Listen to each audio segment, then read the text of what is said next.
ऐसे स्वरूप में मिला है, किसी भांत से कहीं भी रहें हम, कैसे भी जिए, अपना कल्याण तो करना होगा।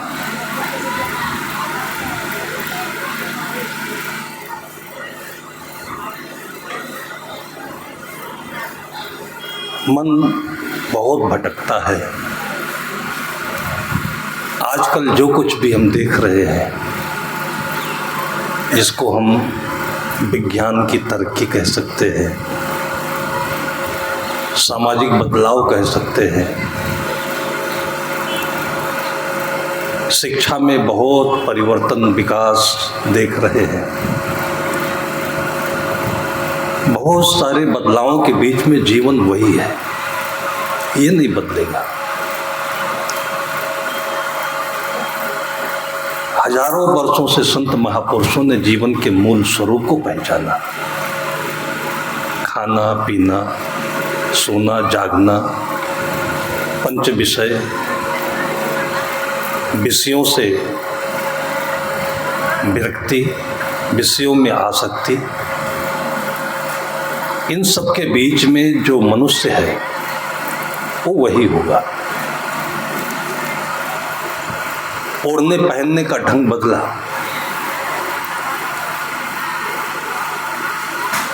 पुराने लोगों का अभी भी वही दिखता है, नए लोगों का अलग अलग अंदाज है, लेकिन जो हेतु है उसका वो अलग हो जाने से कुछ और नहीं होता है। मन इतना भटक रहा है, जिनका नहीं भटक रहा वो इससे है। कुर्ता है, धोती है, पायजामा है, पैंट है, शर्ट है,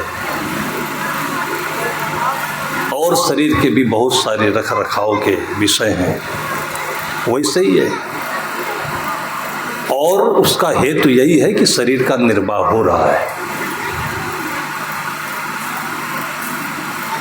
मौसम परिवर्तन होता है तो कपड़ा बदल देते हैं, बाल बढ़ जाते हैं तो बाल छोटा कर लेते हैं। इनके सबके बीच में इसका कोई और अलग हेतु नहीं हो सकता है, और यदि है तो मन का भटकाव है। आप लोग देखते होंगे आजकल लोग कपड़ा पहन रहे हैं। मैंने देखा किसी को, अच्छे संपन्न घर का लड़का है और पैंट पहना हुआ है और कहता है कि पैंट नया है। मैंने कहा तुम घर से संपन्न हो, ऊपर से नीचे तक 10 जगह ये पैंट फटा हुआ है, काहे को ऐसा पहनते हो भाई? तो बोलता है साहब ये महंगा है, रफ एंड टफ है। इस फटे पैंट को पहनने के पीछे कोई हेतु हो तो बताइए आप। मन है पहन रहा है, वो बैठकर विचार करे कि उसका मन उसे कहाँ ले जा रहा है, कहाँ पहुंचा रहा है। हम हो सकता है न समझ पा रहे हो, आप नहीं समझ पा रहे हो, वो स्वयं समझे कि जो वस्त्र पहना जाता है मुलायम हो। पहले लोग कड़ा पहनते थे, मोटा मार्किन आता था, जापान से आता था, मजबूती के लिए पहनते थे। जिनके पास पैसा अच्छा होता था तो मुलायम पहनते थे, रेशमी वस्त्र पहनते थे, पीछे से टेरिकाट आया, टेरलिन आया। कुछ देखने में अच्छा होता है, कुछ पहनने में अच्छा होता है, लेकिन जब ये फटे पैंट लोगों को पहनते देखता हूँ तो दिमाग घूमता है। फिर यही है कि जो मन में आए वही करे आदमी, लेकिन ये मन कहाँ पहुँचाएगा लोगों को, कहाँ ले जाएगा? खाने पीने की चीज़ें हैं, तरह तरह के नाम देकर, पिज्ज़ा है, बर्गर है, चाउमीन है, एक मिनट साहब, आवाज नहीं निकल रहा, बहुत सारे नाम बदल रहे हैं। तो नाम बदलने से कोई स्वाद बदलेगा, उसका हेतु बदलेगा क्या? और जो परेशानियां सामने आ रही हैं वो शरीर की बीमारियां हैं और मन का अशांत रहना है। तन और मन ये दोनों बहुत ही विपरीत और विसंगति अवस्था में पहुंच रहा है। बाहर देखिए, सड़कों पर लोग चल रहे हैं तो स्पीड पर नियंत्रण नहीं है और उसमें नौजवान आगे हैं। अच्छे कामों में भी नियंत्रण नहीं है। कुछ साल पहले हमारा कार्यक्रम महाराष्ट्र में एक नंदुरबार क्षेत्र पड़ता है,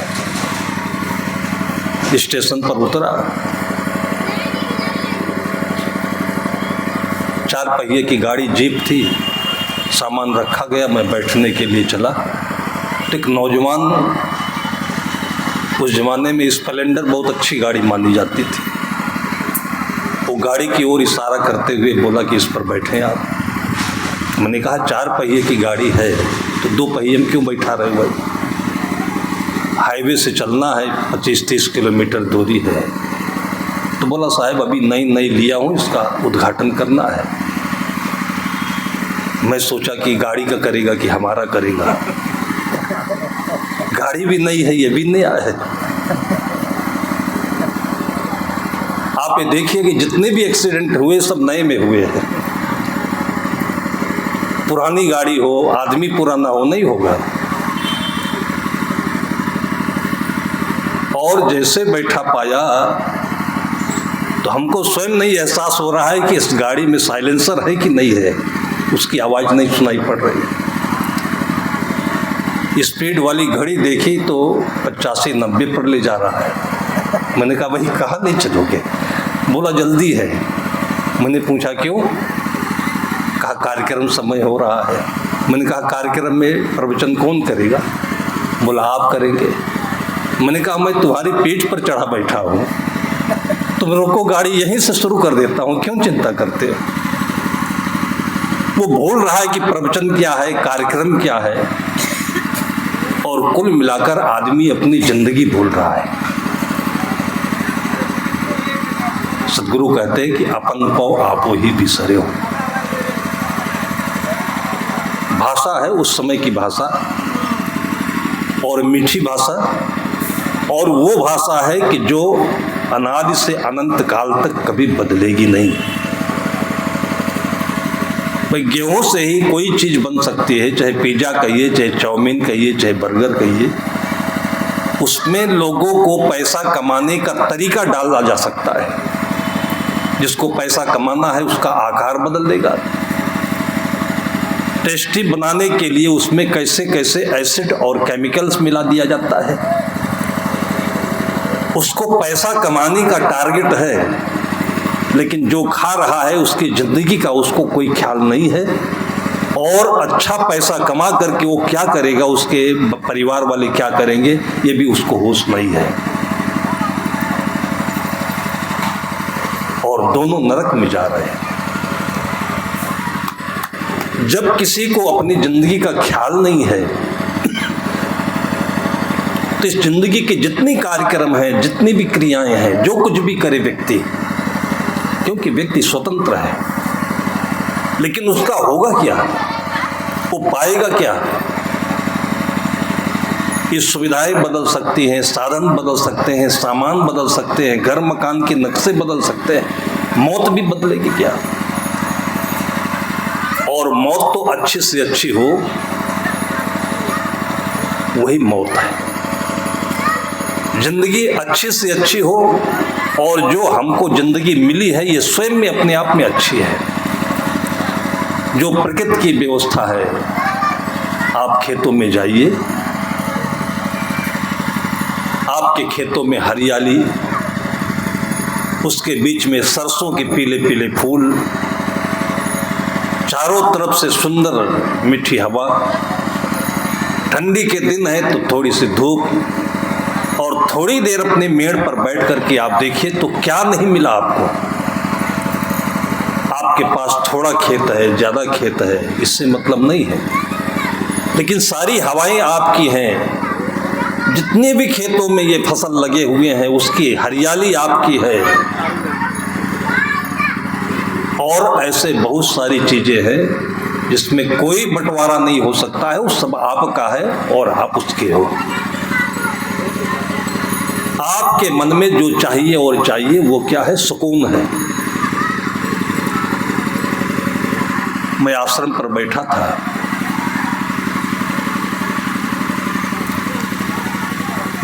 आश्रम के प्रांगण में लगभग 20-25 प्रकार के पेड़ पौधे हैं। छोटे से बड़ी पक्षियां आते हैं।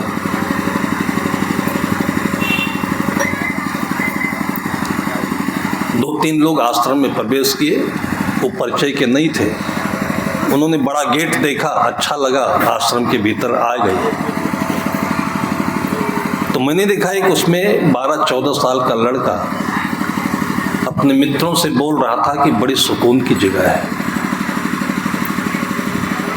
12-14 साल की उम्र में कौन सी ऐसी उसको व्याधि आई है, चिंता हुई है, परेशानी है कि उसको यहाँ पर सुकून लग रहा है। उसको किसी ने मिठाई नहीं खिलाई, प्रवचन नहीं किया, कुछ कहा नहीं। केवल आश्रम के भीतर प्रवेश करने मात्र से उसको जो मिला है वो दुनिया की सबसे उम्दा चीज है, बड़ी चीज है। और इसी पर संत महापुरुषों ने सबका ध्यान आकर्षित किया है। देखने से बहुत कुछ होता है, ज्ञान से बड़ी चीज वो है जो देखने से होता है। ज्ञान तो उसकी परिभाषा है। आज जो कुछ आप लोग सुन रहे हैं, अभी कल को भूल सकता है वो, लेकिन एक बार जो आंखों से आप देख लेते हैं, वो जब जब आंखों के सामने दृश्य आएगा तो अनंत ज्ञान उत्पन्न करेगा। और सदगुरु कहते हैं कि हुए हैं आपके दर्शन, मिटे दुख द्वंद्व सब मेरे। किसके दर्शन? संतों के दर्शन, महान आत्माओं के दर्शन। महान आत्मा कौन है? जो संतुष्ट है, कृतकृत्य है, तृप्त है, सुखी है, और उस परिस्थिति में सुखी है जहां पर कुछ नहीं है। कुंभ मेले में आप लोगों ने देखा होगा, अब वहां पर जाकर देखना पड़ता है तो आपको लगता होगा कि ये देखने के लिए आए हुए हैं, लेकिन बहुत सारे ऐसे लोग जी रहे हैं जिनको कुछ नहीं चाहिए। उनके वस्त्र फटे हों, साफ हैं, उनका घर मकान कच्चा है लेकिन साफ सुथरा है, और उनके भीतर में ईमानदारी 24 कैरेट है।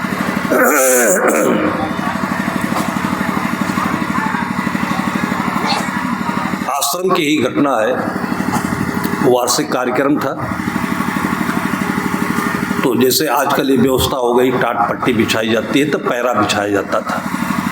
शुद्ध चीज है ये, तो कभी धुला जाता है, कभी नहीं भी धुला जाता है, सारे जूते इसी में साफ हो जाते हैं। पैरा सबसे शुद्ध बिछौना है। पहले संत लोग अपने गद्दी की जगह पर पैरा बिछाते थे, पवित्र चीज है। तो एक भक्त आकर के हमको भंडारा करने के लिए कुछ रुपए दिया, और उन्होंने जो बाकी रुपया था वो अपने जेब में रखे, सदरी पहन रखे थे। तो 20-20 के नोट, आज से लगभग 35-40 वर्ष पहले की बात है, 20-20 के नोटों की 100 की गड्डी रही होगी, और रखा उन्होंने जेब की, सदरी के जेब में, और खिसक कर वो नीचे चली गई। वो 20 का नोट भी कुछ लाल रंग का होता है, पैरा भी कुछ वैसे ही। तो बाद में उसी स्थान को खाली करके वहीं पर भोजन भंडारा की पंगत थी, साफ करने में उसकी ड्यूटी थी। साफ करते करते वो नोटों की गिट्टी पाया, और वो व्यक्ति है जिसको खाना बदोश कहते हैं, घुमंतु जाति का, आकर के गांव में बस गया है। कोई 200-400 स्क्वायर फीट की उसके घर की जमीन है। कोई भी उसके पास में एफडी नहीं है, जमीन नहीं है। 2-4 भैंसे पालता है, खिला करके उसी के दूध से जीवन यापन करता है। और ऐसे व्यक्ति को जब वो नोटों का बंडल मिला है तो छटपटाहट पैदा हुई। वो बंडल लेकर मेरे पास आया और बोलता है, साहब कि माइक में जल्दी बोल दीजिए और ये किसका रुपया गिरा है वो परेशान होगा। अब यहीं पर दो चीजें हैं जिसको जड़ चेतन का निर्णय हम लोग कहते हैं। वो थोड़ा दार्शनिक लगता है तो उसमें झगड़ा बहुत है, समझ में आए ना आए। उसमें दो चीजें, उसको नोट नहीं दिखाई पड़ रहा है, जिसका नोट है उसका दर्द दिखाई पड़ रहा है। दर्द चेतन है और नोट जड़ है। जड़ और चेतन की जो व्याख्या संत करते हैं वो एक दृष्टिकोण है, और दृष्टिकोण यह है कि जो हसदेव आपको चाहिए साथ में। यदि आपका जीवन सही सलामत रखना चाहते हैं, सुखी संतुष्ट रखना चाहते हैं, स्वस्थ रहना चाहते हैं, तो ये दोनों दृष्टिकोण आपके सामने होंगे। एक आपको बाहर ले जाएगा, दूसरा आपको अपने में रखेगा। उसको नोट नहीं दिख रहा है, उसको केवल उसका दर्द दिख रहा है कि जिसका नोट गिरा होगा। मैंने उससे कहा कि भाई ये नोट पाए तो रख लेते। तो उसने अपने मन की बात बताई कि साहब कितने रुपए हमारे हाथों से खर्च हो रहे हैं, खर्च तो ये भी हो जाएंगे लेकिन दर्द रह जाएगा। मैंने एक डॉक्टर साहब को देखा, दृष्टिकोण की व्याख्या है, जिसको ज्ञान कहते हैं वो ये दृष्टिकोण है। और ये बहुत लंबा चौड़ा नहीं है कि ये याद हो, वो याद हो, वेद याद हो, ये कंठस्थ हो, वो बोल दे, उसको ज्ञान नहीं कहते।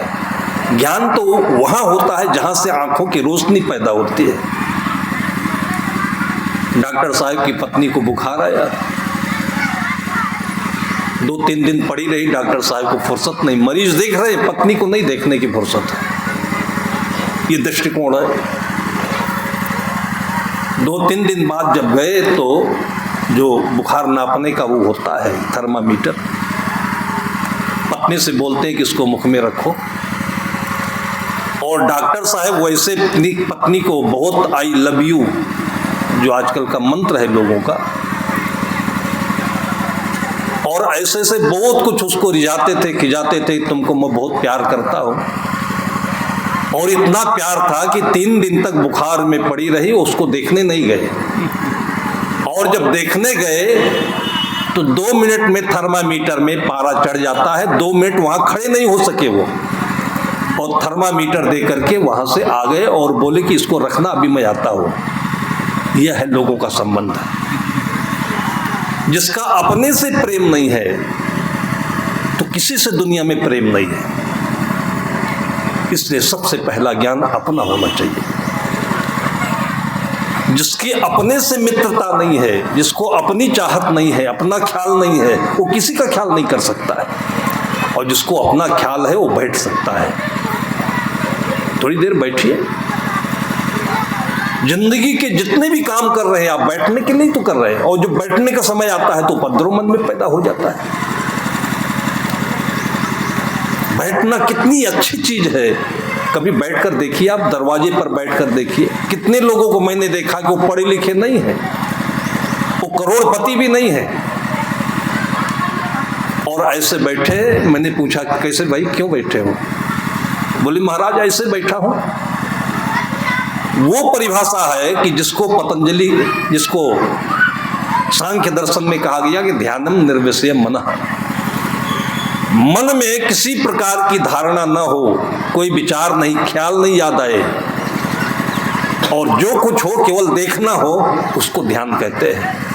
और वो अनपढ़ व्यक्ति जो बैठा हुआ है वो कहता है कि ऐसे बैठे हैं, ध्यान नहीं हुआ। वो खेत के मेड़ पर बैठे हो, दरवाजे पर बैठे हो, कुर्सी पर बैठे हो, बैठना आता है कि नहीं? बैठना अच्छा लगता है कि नहीं? कितना पाए आज तक, इतना पाने के बावजूद कुछ नहीं हुआ, तो बैठने में आनंद आएगा ही। वो डॉक्टर साहब 2 मिनट रुक नहीं सके और फिर चल करके आए। तब फिर उन्होंने थर्मामीटर उनसे मांगा। अब देने में चूक हो गई कि पकड़ने में चूक हो गई, वो थर्मामीटर हाथ से छोड़ गया और फर्श पर गिरा, चट से टूटा। जैसे टूटा तैसे डॉक्टर साहब के मुख से आह आ गई। अरे पता नहीं वो बुखार समझ पाए कि नहीं समझ पाए डॉक्टर साहब, लेकिन उनकी जो पत्नी थी वो डॉक्टर साहब का बुखार समझ गई, बोली कुछ नहीं। फिर डॉक्टर साहब चले गए। फिर बुखार तो है, 1 हफ्ते का मेहमान होता है, खाया पिया नहीं, गर्म पानी पिया, काढ़ा पिया, बुखार विदा हो गया। और जब एकदम से स्वस्थ हो गई, फिर तरोताजा दिखने लगी, तो फिर आकर डॉक्टर साहब फिर वही नाटक करने लगे, मैं तुमको बहुत प्यार करता हूँ। तब उसको मौका मिला, उसने कहा आपके प्यार को उसी दिन मैंने थर्मामीटर में नाप लिया था।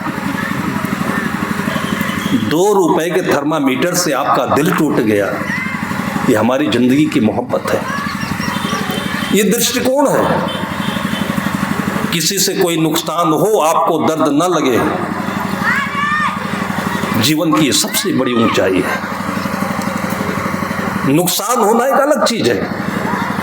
नुकसान उसे नहीं कहते हैं कि जानबूझ करके कोई तोड़े फोड़े नुकसान करे, लेकिन बच्चे से नुकसान हो ही गया, कोई धंधा कर रहा है उसको घाटा हो ही गया, कोई स्कूल में बच्चा पढ़ता फेल हो ही गया, तो क्या हो गया। आज ये दृष्टिकोण न होने के कारण स्कूलों में लोगों के भीतर जहर बोया जाता है। आगे बढ़ो, डॉक्टर बनो, इंजीनियर बनो, और हर माँ बाप इसी जहर से व्याप्त है। और इसका दुष्परिणाम क्या होता है, पूरे भारत में डॉक्टर बनने की जो खानी है वो कोटा है। राजस्थान में कोटा शहर, खानी नहीं धंधा है। और अभी यूपीएससी का रिजल्ट आया हुआ है, और कितने मजदूरी करने वाले के बेटे भी हुए हैं, कलेक्टर बन गए। कोई कहीं भी पहुंच जाए, लेकिन वहां पर रहेगा इंसान ही हो। कलेक्टर से, डॉक्टर से, इंजीनियर से कुछ नहीं होता है। इंसान नहीं है तो कुछ नहीं है। वो ज्ञान तो है नहीं, वो गुण नहीं है। और बच्चे में भी वही माँ बाप विष भरते रहते हैं, और कभी भी ख्याल नहीं करते हैं कि स्वास्थ्य ठीक है कि नहीं, रात में नींद आती है कि नहीं। उस बच्चे से कभी हालचाल लेंगे, और लेते हैं, दोनों टाइम लेते हैं, बस इतना पूछते हैं कि परसेंटेज कितना आ रहा है, पढ़ाई कैसे हो रही है। ये ज्ञान है लोगों का। और हर साल 30-40 ऐसे नौजवान लड़के आत्महत्या करके मर रहे कोटा में। वो किसी लायक नहीं थे क्या। मैं दिल्ली में था, और अभी जैसे 10वीं 12वीं का रिजल्ट आया, तो फरवरी मार्च के बीच में परीक्षा हो रही थी। जिसके घर में था 10वीं की परीक्षा दे रहा था बेटा, तो 3 घंटे का प्रश्न पत्र होता है। और मैंने देखा, क्योंकि परीक्षा मैं भी दिया हूं, जो परीक्षा का समय होता है वो जीवन में सबसे संकटग्रस्त समय होता है। चाहे जितना ब्रिलियंट लड़का हो, लेकिन परीक्षा के समय स्थिति सामान्य नहीं रहती मन की। वो स्थिति ऐसे होती है कि जैसे आप लोगों ने देखा होगा कि गन्ना पेरने की मशीन होती है ना, या मौसमी से रस निकालने की मशीन होती है। इतनी बढ़िया गोल गोल रसदार मौसमी डाल देते हैं तो उसका खुज्जा आता है और रस अलग हो जाता है। उस 3 घंटे के बीच में जो परीक्षा देने जाता है लड़का, उसकी वो दशा होती है कि निचुड़ जाता है भीतर से, होंठ सूख जाते हैं, गाल पीले पड़ जाते हैं, चेतना विक्षिप्त हो जाती है। और वो 10वीं क्लास का बच्चा परीक्षा देकर के आया, और माँ उसको चेहरा नहीं देखती, दर्द नहीं देखती, परीक्षा की परेशानी नहीं देखती, और माँ क्या देखती कि बेटा पेपर अच्छा हुआ। पूछती है माँ अपने बेटे से, लेकिन चूंकि मुझे उसका एहसास है तो चोट लगती है, मैं कुछ बोला नहीं। दूसरे दिन बेटा आया, फिर माँ पूछती है बेटा पेपर अच्छा हुआ। मेरे मन में हुआ कुछ जवाब दूं, तब तक वो बेटे ने जवाब दिया कि मम्मी आपको पेपर ही अच्छा लगता है, मैं अच्छा नहीं लग रहा हूं। तब मारे शर्म के अपनी मूर्खता छिपाने के लिए बच्चे को लेकर के उसने चुम्मा लिया, अंकमाल किया और तब बोली कि नहीं बेटा तू अच्छा है। मैं कहता हूं आपका बेटा फेल भी हो जाए तो क्या दिक्कत है, जिंदगी है कि नहीं है। इस जिंदगी का बोध न होने के कारण आज अच्छे अच्छे ब्रिलियंट लड़के खुदकुशी कर रहे हैं और अच्छे अच्छे लोग जो करोड़ों की संपदा कमा के रखे हैं वो आत्महत्या कर रहे हैं। छोटा सा ज्ञान, लेकिन इस ज्ञान में पूरी जिंदगी की ताकत है। और वो ज्ञान किस में है? दर्शन में है। किसके दर्शन में है? कि जिसको कुछ चाहिए नहीं होता है। बहुत पहले की बात है, हमारे वरिष्ठ संत अपने जीवन की कथा बोल रहे थे। बंबई में वेंकटेश्वर प्रेस हुआ करता था। जिस जमाने में बहुत सारे प्रेसों का बोलबाला नहीं था, कहीं कहीं पुस्तकें छपती थी, उस जमाने में सदगुरु पूर्ण साहब का प्रकाशन, टीका का प्रकाशन, विजय टीका का वेंकटेश्वर प्रेस से होता था। बहुत बड़े सेठ थे वो। उनके घर में भोजन बनाने वाला रसोइया कोई पंडित ब्राह्मण घर का रहा। भोजन अच्छा बनाता था, चाहे जितना अच्छा काम करे, लेकिन जो काम करने वाला, लेने वाला होता है, उसके अंदर लालच की दृष्टि, शोषण की दृष्टि होती है। कब तक होती है? जब तक उसके भीतर में आत्मा का बोध न हो। मैंने कल बताया कि जैसे हम लोग पैसे से सामान खरीद लेते हैं, सब्जी ले लेते हैं, दूध ले लेते हैं, चावल ले लेते हैं। आपको चावल बासमती की खुशबू मिल रही है तो आपको पैसा याद आता है कि बहुत महंगा चावल है, लेकिन आपको नहीं याद आता है कि गांठ भर कीचड़ में जो माँ उतर करके, माँ बहनें और धान का रोपाई करती हैं और तब ये चावल आपके घर पहुंचता है। आपको उधर से नहीं याद आ रहा है, आपको केवल पैसा याद आता है, पैसे की ताकत याद आती है, तो पैसा समझ लीजिए कुछ नहीं है। उस पैसे को जमीन में डाल दीजिए और बासमती चावल लेकर के आइए। जब माँ बहनें, किसान के भाई अपनी पूरी ताकत, अपनी श्रद्धा, अपनी आस्था इस जमीन में गाड़ देते हैं, तब ये पैदा होता है। अभी अलग बात है कि उनको अपनी इस ताकत का एहसास नहीं है, बेचते हैं और पैसा ला करके तंबाकू खाते हैं, पैसा ला करके शरीर का नाश कर लेते हैं, लेकिन आस्था तो है उसकी। जिस कीचड़ में हम उतरना नहीं चाहते, बल्कि हम घर पर रहते हैं। आजकल देखिए घरों में ग्रेनाइट लगा हुआ है, मार्बल लगा हुआ है, अच्छे अच्छे टाइल लगे हुए हैं, उस पर भी नंगे पैर नहीं चलता व्यक्ति, मोजा पहनता है। और जो माँ बहन सीधे नंगे पैर से कीचड़ में उतर जाती है, आप कभी ठहर कर देखते हैं उसको? उसकी जिंदगी की कीमत नहीं है। उसकी जिंदगी की कीमत बासमती चावल है, दूध है, गोबर हाथ से कौन उठाएगा। और मैंने देखा है कि छत्तीसगढ़ में बघेल जी ने गोधन न्याय योजना एक लागू किया था और उसके अंतर्गत गायों के गोबर की भी खरीदी होती थी। खरीदी नहीं होती थी तो भी मैंने देखा कि छोटे छोटे बच्चे जब गांव से गाय बाहर निकल रही होती हैं और रास्ते में गाय गोबर करती है तो दौड़ करके ऐसे उठाते थे जैसे सोने का सिक्का है। कि बच्चों में आस्था है, जिनके भीतर में ये काम करने की इतनी आस्था है, उसको दूध कह सकते हैं। वहां से दूध निकलता है, दूध पैसे से नहीं निकलता है। और हमको मिट्टी से भी अंदर में घृणा है। जहां से सारी चीजें उत्पन्न होती हैं वहां से घृणा है और सारी हमारी दृष्टि उसी पैसे पर समाई हुई है और यही पैसे की दृष्टि हमारी जिंदगी को बर्बाद करती है और अंत में हजारों करोड़ों का साम्राज्य होने पर भी सुकून नहीं मिलता है। आपके बिहार के बहुत बड़े प्रतिष्ठित व्यवसायी है, अनिल अग्रवाल उनका नाम है। अभी थोड़े दिनों से चर्चा में है, कोई 5-7 महीने पहले उनके जवान बेटे का निधन हुआ है। और एक दिन वो ऐसे थे, उनको लोगों के घरों में कबाड़ इकट्ठे करने जाना पड़ता था। मारवाड़ी है,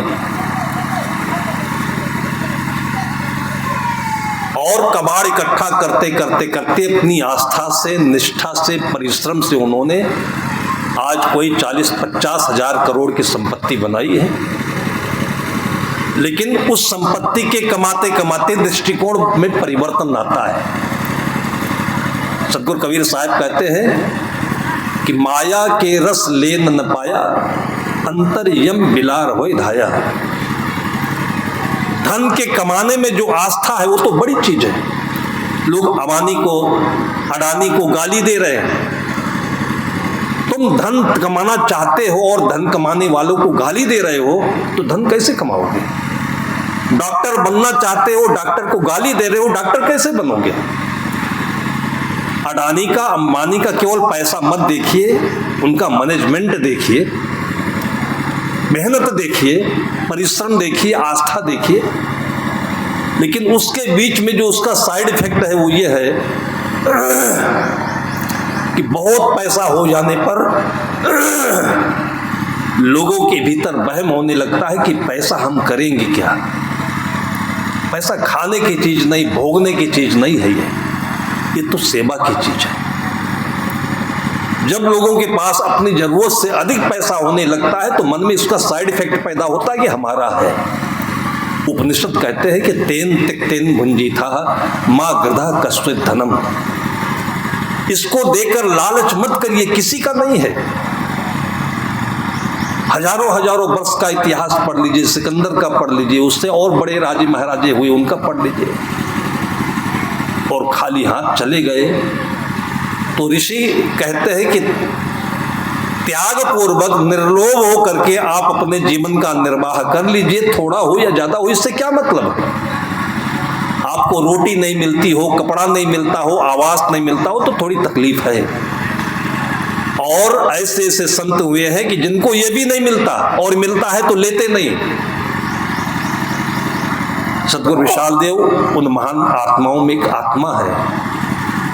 18-20 वर्ष की उम्र में उन्होंने गृह त्याग किया है, और कोई भी उनके गुरु जो थे उनका भी निधन हो गया।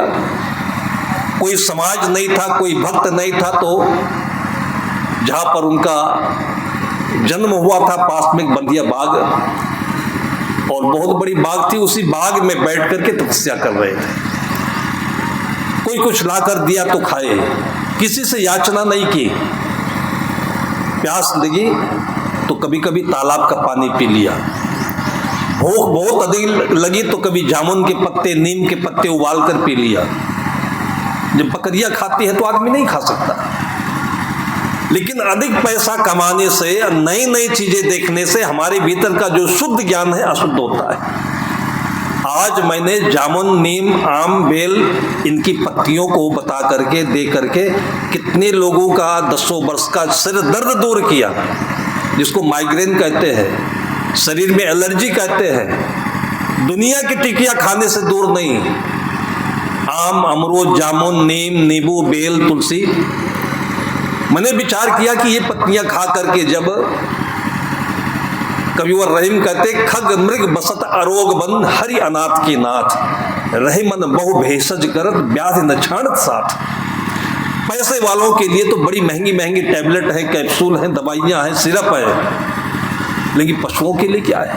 पशुओं के लिए जो भोजन है वही भेषज है, वही औषधि है।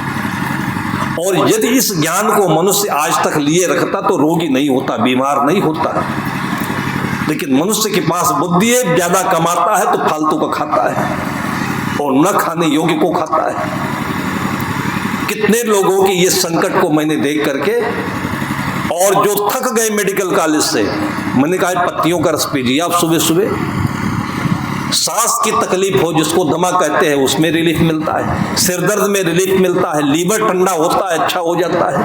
1000 बीमारियां इसी से दूर हो सकती है। और संत तो अनादिकाल से इसको योग कर रहे हैं, उपयोग में ला रहे हैं। लेकिन दृष्टि हमारी खराब है तो कहते इसको खाना नहीं आता है।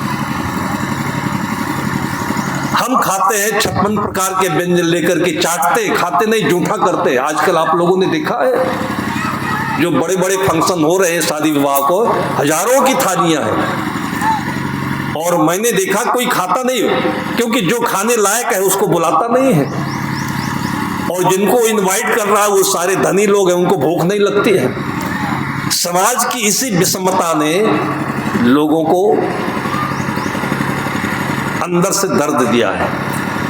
जिनको भोजन चाहिए वहां तक पहुंचते नहीं है, और जो पहुंचते हैं उनको भूख नहीं लगती है और सारा भोजन बर्बाद करते हैं। ये पाप है।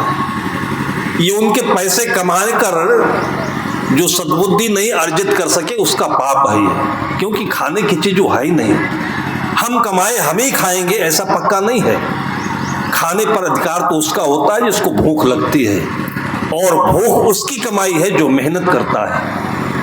अगर स्वरूप बोध हो, इस चीज का ज्ञान हो, तो परिश्रम करने वाला जीवन में सबसे बड़ा धनी व्यक्ति होता है। वैसे भी जिसकी जिंदगी में पुलिस का वारंट नहीं हो, कोई प्रकार का मुकदमा नहीं हो, किसी प्रकार का कर्जा नहीं लिया हो, और 2 टाइम के बदले भले 1 टाइम खाता हो, लेकिन जिंदगी का वास्तविक राजा वही होता है, चैन से सोता है। जिसको अच्छी नींद आ रही है, अच्छी भूख लग रही है, आराम से जी रहा है, उससे बड़ा कोई ज्ञानी नहीं हो सकता है, उससे बड़ा कोई धनवान नहीं हो सकता है। और ये परिभाषा वो परिभाषा है जो अनादि से अनंत तक कभी कोई मिटे नहीं जा सकता है, इसको कोई बदल नहीं सकता है। वो सदगुरु विशाल देव, एक बार ऐसे मैंने किसी सन्यासी से चर्चा की गुरुदेव जी के बारे में, तो थोड़ा सा ऐसे बेरुख से बोलने लगे कि जब तक मिलता नहीं तब तक लोग त्यागी रहते हैं। और वो महान आत्मा थे कि जब उनकी तपस्या की चर्चा नेपाल के राज दरबार में पहुंची, तो रानी के मन में व्याकुलता पैदा हुई कि हमारे पास इतना अन्न, इतना धन वैभव पड़ा हुआ है, और ऐसे महान आत्मा जिनके पास में आश्रम बनाने की जगह नहीं, पैसा नहीं। तो आज के कोई 60, 70, 80 वर्ष पहले की घटना है। वो रानी लोग मिल करके, वो रानी अपने प्रतिनिधि को 20,000 रुपए, जब चांदी के सिक्के चलते थे, चांदी और नोट दोनों बराबर वैल्यू का चलता था उस समय, 20,000 रुपए वहां से लेकर के भेजा कि गुरुदेव जी के लिए एक बढ़िया सा आश्रम बनाना चाहिए, जमीन बहुत सारी होनी चाहिए, अन्न क्षेत्र चलना चाहिए, वही नहीं हजारों भूखे लोग वहां भोजन करते रहे। और जब वो रुपया उनके पास पहुंचा है, तो रुपया जान करके वो ऐसे उदास हो गए जैसे किसी के ऊपर करंट लग गया हो। और उन्होंने अपने उन शिष्यों से कहा कि अगर तुम हमको चाहते हो तो ये रुपया लेकर के अभी यहां से चले जाओ तुम। और पूरी जिंदगी वह ऐसे ही चलते रहे। किसी ने अपने बगीचे में पर्ण कुटीर बना दी, वो जा करके रह लिए, फिर चल दिए, फिर रह लिए, फिर चल दिए, और ऐसे 2 पीढ़ी उनके गुरु शिष्य की परंपरा को हमने देखी, और वो अपने जीवन में सुखी थे। उनका साहित्य आप पढ़िए, कहीं भी उनको आप शिकायत करते नहीं देखेंगे। सदगुरु कबीर साहब 120 वर्ष तक जीवन जिए, लेकिन शिकायत नहीं है। लेकिन जो उन्होंने देखा वो कहा कि माया के रस ले न पाया, अंतर यम बिलार हो धाया, कहें कबीर नर अजहू न जागा, यम का मुगदर मंच लगा। अनिल अग्रवाल का जो दर्द था मैंने उस दिन देखा जिस दिन उसके जवान बेटे की मौत हुई। मौत तो निश्चित है, इसकी कोई घड़ी नहीं, इसकी कोई उम्र नहीं। ऐसा नहीं कि पैसे वालों के लिए नियम दूसरा हो जाता है और गरीब के लिए मौत दूसरा है। तो उन चीजों को आप समझे जो जीवन में वास्तविक है, जो होना ही होना है। और संत उसी में जीते हैं, इसलिए जो संत ज्ञान नहीं देते हैं उनका जीवन ही ज्ञान होता है। और ऐसे संतों के दर्शन मात्र से जीवन का क्लेश दूर होता है। जिनके पास कुछ नहीं है ये इतने सुखी हैं, तो इसका पक्का निर्णय यह है कि सुख बाहर नहीं है, सुख तो हमारे भीतर है। सदगुरु कहते हैं कि कस्तूरी कुंडली बसे मृग ढूंढे बनमाही, ऐसे घट घट राम है दुनिया देखना है। राम का मतलब क्या है? राम का मतलब त्याग। राम का मतलब क्या है कि अपने अंतर में सुख का साम्राज्य, शांति का सरोवर, और आपके लिए जो चाहिए वो सारी चीजें प्रकृति ने आपके जन्म लेने से पहले चारों तरफ बिखेर दिया है।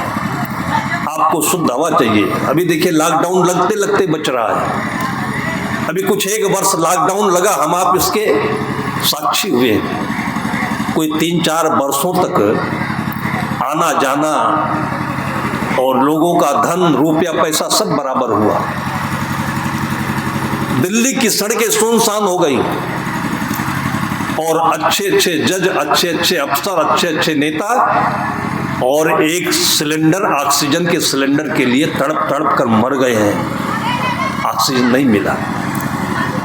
वही ऑक्सीजन जो आपके लिए चारों तरफ फ्री में है, आप उसको उपेक्षित कर रहे हैं और कमरों को आप कैद करके एसी में जी रहे हैं। और तब उस ऑक्सीजन ने आपको यह सबक दिया कि जो चीज आपके जीवन में फ्री में है, निःशुल्क है, वो चीज सबसे कीमती है, सस्ती नहीं है, वो बेशकीमती है। आप दिन भर में 10 गिलास पानी पिए, आप 1-2 घंटा बाहर जाकर टहले, आपके खेत बाड़ी हो तो 1-2 घंटा मिट्टी के साथ खेलें, साग सब्जी पैदा करें, पशु हैं उनके साथ आप खेलें, और आप देखिए कि आपकी जिंदगी में न तन का रोग होगा न मन का रोग होगा। और इनको आपको प्रकृति ने पहले से दिया हुआ है, ये किसी की अमानत नहीं है। आज जिनको बहुत पैसा कमा लेने के बाद भी सुकून नहीं मिलता है, मन में शांति नहीं मिलती है, तो कुत्ता पालता है आदमी। आपने देखा है डॉग कल्चर में, वो पालता है तो प्यार से नहीं पालता है, वो डर के मारे पालता है, वो अपने स्वार्थ से पालता है, और उसके बाद अपने घर के सामने लिख देता है कुत्तों से सावधान। क्या इस घर में कुत्ते ही रहते हैं? इंसान नहीं रहता है। जिस घर में लिखा जाता था स्वागतम, जिस घर में लिखा जाता था माता पिता का आशीर्वाद, जिस घर में लोग आए अतिथि तो लोग खुश होते थे कि आज कोई आया है। उस सबरी की कथा आज भी बोली जाती है कि जिसको एक बार उनके गुरु ने बोल दिया कि तू क्यों छटपटाती है भगवान के लिए, भगवान यहीं आ जाएंगे, और उसकी आस्था इतनी गहरी चमके कि उसी दिन से उसको विश्वास हो गया कि आएंगे तो पक्का आएंगे। और फिर उसी दिन से झाड़ू लगाते लगाते कि हमारे भगवान के पैरों में कांटे न चुभे, और उधर से फूल लेकर के उसी रास्ते में बिखेरते आती। और ऐसे करते करते जिंदगी बीत गई, और जो जिंदगी बीती है वो स्वयं भगवान बन गई। ये तरीका है। आज यही जिंदगी जीने वाले थोड़ा सा वो बोध नहीं है, दर्शन नहीं है, तो अंबानी को देखकर, अडानी को देखकर, अनिल अग्रवाल को देखकर छटपटा रहे हैं कि मेरे पास ये BMW गाड़ी नहीं है, मेरे पास ये 7 मंजिला इमारत नहीं है, जिसमें उसको नींद नहीं आती, जिसमें उसको इतना तनाव है, वही आप भी चाहते हो। ये अज्ञान है। अपने जीवन को समझें, और इसमें कोई भी पैसा नहीं लगता है, कोई परिश्रम नहीं है, इसमें तो केवल श्रद्धा चाहिए। आप घर से निकलिए, आप उगते हुए सूरज को देखिए। सदगुरु कबीर साहब कहते, कबहुद भयो संग औ साथा, ऐसे ही जन्म गमायो आछा, साधु संगत तुम नहीं पहचाना। एक अच्छी जिंदगी को आपने निगलेक्ट कर दिया, उपहास कर दिया, उसका उपेक्षा कर दी उसकी। खाना नहीं आता, पहनना नहीं आता, उनको गरीब कह दिया। एक गरीब शब्द भारत में आकर के किसी घोर बदमाश ने दिया हुआ शब्द है, और आज भी लोगों के पीछे गरीब शब्द पड़ा हुआ है। आज इतनी संपन्नता के बावजूद ये इतना बड़ा कलंक बन गया है भारतवर्ष का। और उस जमाने में 1000 वर्ष पहले ह्वेनसांग और फाहियान, एक चीनी यात्री यहाँ पर आया हुआ है, और लोगों के जिंदगी को देख करके उसने इतना खुशी प्रकट की है, इतना आह्लाद प्रकट किया है, कैसे खाते हैं, कैसे रहते, कैसे जीते हैं। तब गरीबी अमेरिका कोई वर्गीकरण नहीं हुआ था, और आज गरीबी रेखा के नीचे का कार्ड बनाया जा रहा है। जिनके पास मोटरसाइकिलें हैं, जिनके पास 20-20 हजार की मोबाइलें हैं, वो भी गरीबी की रेखा के नीचे राशन ले रहे हैं। ये कभी भी अमीर नहीं हो सकते। अमीर तो आप जब पैदा हुए थे तभी थे। आपने अपनी अमीरी को उपेक्षित कर दी और कोई बाहर का आदमी आकर के, जिसको जीवन का बोध नहीं था, उसने आपके ऊपर ये टोना लगा दी गरीबी शब्द दे करके। जिस जमाने में लोग कितने सुख से जीते थे, अपने खेतों में, बगीचों में, अपने घरों में, कच्चे मकानों में, और उनको देखा देख नहीं गया, टोना लगा दिया। और आज भी हम लोग गरीबी रेखा के नीचे ही जी रहे हैं। और आप देखिएगा कि आदमी हेलीकॉप्टर से भी चल रहा होगा तो गरीबी रेखा के नीचे ही चल रहा होगा, उसको भी राशन कार्ड की जरूरत होगी, क्योंकि एक रोग है। ये कोरोना से भी भयंकर वायरस है जो हम लोगों के भीतर में ये बैठ गया है, निकल नहीं रहा है। सदगुरु कहते ही चाह गई चिंता मिटी, मनुआ बेपरवाह, जाको कछु न चाहिए सब सहन पत्सा। मैं उस सेठ की बात कर रहा था जो मुंबई के बहुत बड़े सेठ, उनके घर में वो रसोइया था। थोड़ा सा कुछ नमक मसाला कम ज्यादा हुआ होगा, उन्होंने उसको डांट दिया। उसके अंदर में बड़ी वेदना पैदा हुई कि तन मन से सब कुछ निछावर कर रहा हूं और इसको भोजन अच्छा नहीं लगता है। कभी नमक नहीं, कभी मिर्चा नहीं, कभी चटनी नहीं, कभी मसाला नहीं। आप किसी भूखे को भोजन करा कर देखिए कि भोजन का स्वाद किस में मिलता है, नमक मिर्चा मसाला में मिलता है कि भोजन में मिलता है? भूख है कि नहीं है? जिसको भूख होती है उसको स्वाद मिलता है, ये मसालों से स्वाद नहीं मिलता है। और उस रसोइया ने उसी दिन उनकी नौकरी छोड़ दी और वैसे भी विरक्त था, उसके पास कुछ था ही नहीं, और छोड़ करके फिर ऐसे कहीं साधु संतों के दर्शन में चला गया। फिर साधु संतों की आत्मा पा करके उस साधु जीवन के रूप में आ गया और उसके पास जो चीज थी, जिसको राम कहते हैं, त्याग कहते हैं। राम शब्द का एक ही अर्थ है त्याग। तथा न ममले बनवास दुखता। गोस्वामी जी कहते हैं कि प्रसन्नताम या न गता विषेकता तथा न ममले बनवास दुखता। थोड़ी थोड़ी हान लाभ को लेकर के हम दूसरों की हत्या कर देते हैं, अपना आत्मघात कर लेते हैं, और जहां पर सवेरे उनके लिए बनवास, उनके लिए राज्याभिषेक की सूचना मिली थी कि कल को राजा बनना है, और वहीं पर शाम को उनको इस सूचना मिली कि नहीं, कल को बनवास जाना है। गोस्वामी जी उनकी परिभाषा करते हुए कहते हैं कि जब उनको राज्याभिषेक हुआ था तो उनके चेहरे पर कोई खुशी नहीं, और जब बनवास की सूचना आई तो कोई उदासी नहीं। इन दो परिस्थितियों में जो एक समान रहता है उसको राम कहते हैं। और राज्याभिषेक को उन्होंने ऐसे त्यागा कि ऐसे लगा कि उनको कोई अंतर नहीं आ रहा है, और उस शब्द को राम कहते हैं। वो शक्ति आप में, हम में हमेशा होनी चाहिए। कितनी भी अच्छी मिठाई बनी हो, कितना बढ़िया भोजन बना हो, पेट भर गया तो उसको आपको फिर बमन के समान छोड़ देने की शक्ति होनी चाहिए, क्योंकि भोजन भूख के लिए होता है, भोजन के लिए नहीं होता है। ये त्याग की शक्ति होनी चाहिए। उस ब्राह्मण ने छोड़ दिया, उसके भीतर में त्याग था, नकली संत नहीं हुए, और धीरे धीरे उनकी जो प्रतिभा हुई, जैसे आप लोग आजकल स्वामी प्रेमानंद महाराज की देख रहे हैं कि जिनके पास कोई सल्तनत नहीं, और एक दिन वही व्यक्ति ऐसा था कि जिसको कोई रोटी देने को तैयार नहीं होता था, और फिर भी उसने याचना नहीं की। आज भी दोनों किडनियां खराब हैं, डायलिसिस पर चल रहे हैं, कोई उनके चेहरे पर मलाल नहीं है, और आज उसके दर्शन करने के लिए बड़े बड़े सेलिब्रिटी जाते हैं और राष्ट्रपति पहुंच रहे हैं। वो शब्द राम है, वो शब्द त्याग है। वो चीज आपके साथ हो तो आपके साथ कोई चीज की कमी नहीं रहती है। उनकी महिमा बढ़ी, और उनकी महिमा सुनते सुनते फिर वो जो वेंकटेश्वर प्रेस के वो महाशय थे, वो सेठ थे, उनको भी श्रद्धा हुई। श्रद्धा इसलिए हुई, कितनी महान हस्ती बन करके भी, इतना बड़ा सेठ बन करके भी रात में नींद नहीं आती, चैन नहीं आता, खुश नहीं रहते लोग। संतों के दर्शन करने के लिए जाना चाहिए। और उनका नाम सुन करके जब उनके दर्शन करने गए तो पेड़ के नीचे वो पैर लंबा करके बैठे थे। जब उनके पास पहुंचे तो नाम तो बहुत बड़ा सुन रहे थे, जब पास पहुंचे तो उन्होंने पहचान लिया, ये तो मेरा रसोइया था। तब तब उनसे उन्होंने पूछा कि पैर कब से पसार दिया आदमी आपने? तब उन्होंने कहा कि जब से हाथ हमने सिमट ली। जब मुझे पैसे की चाहत थी तो मैं आपका नौकर था, और पैसे की चाहत आपने हमारी निकाल दी डांट करके, और आज सारी दुनिया का मैं मालिक हूँ। जिसकी गर्ज होती है वो हमारे पास आता है जिंदगी देखने के लिए, जिंदगी कैसे जी जाती है। वो सेठ हार गए उसके पीछे। वो चीज सब में है। ऐसा तो है नहीं कि हम आज चूक जाएं। आज साधु संतों के बहलावे में एक इंजीनियर हमसे कह रहे थे कि सदगुरु कबीर साहब की परंपरा में सब गरीब ही गरीब होते हैं। मैंने कहा क्यों?